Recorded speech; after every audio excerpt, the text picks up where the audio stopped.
votre plaidoirie. Je laisse les mots juger à ma place.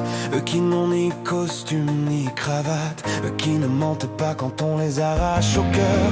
Je vais continuer à faire ce que je sais faire. Écrire, non pour exister, mais pour dénoncer ces ombres qu'on préfère taire. Ces vérités qu'on étouffe sous des discours trop propres. J'ai plus le temps pour les silences. Je marche droit dans les flaques de sang séché, dans les cris qu'on balaie au petit matin, comme de simples poussières sous un tapis trop lourd.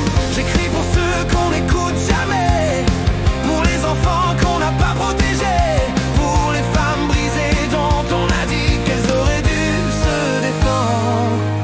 Debout, qu'on arrache les voiles, qu'on déchire les mensonges, qu'on entende enfin les voix, qu'on étouffe quand ça dérange. Debout, on ne se taira plus, même si le monde s'allonge sur ces crimes en silence, comme un lâche qui se venge. Que les mots deviennent armes, que la vérité change, les cœurs trop habitués à détourner les anges. Debout, on écrit pour les brisés, pour les vivants qui plongent. Si l'injustice est reine, alors nos cris la rongent.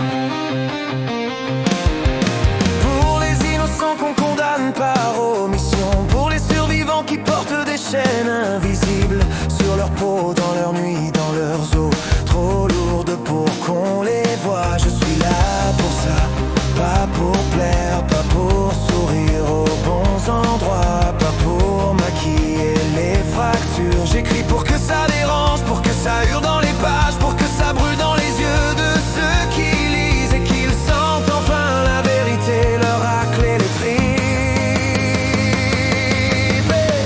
J'écris parce que se taire serait trahir, parce que la douleur, la vraie, n'a pas besoin de jolis mots pour s'excuser d'exister.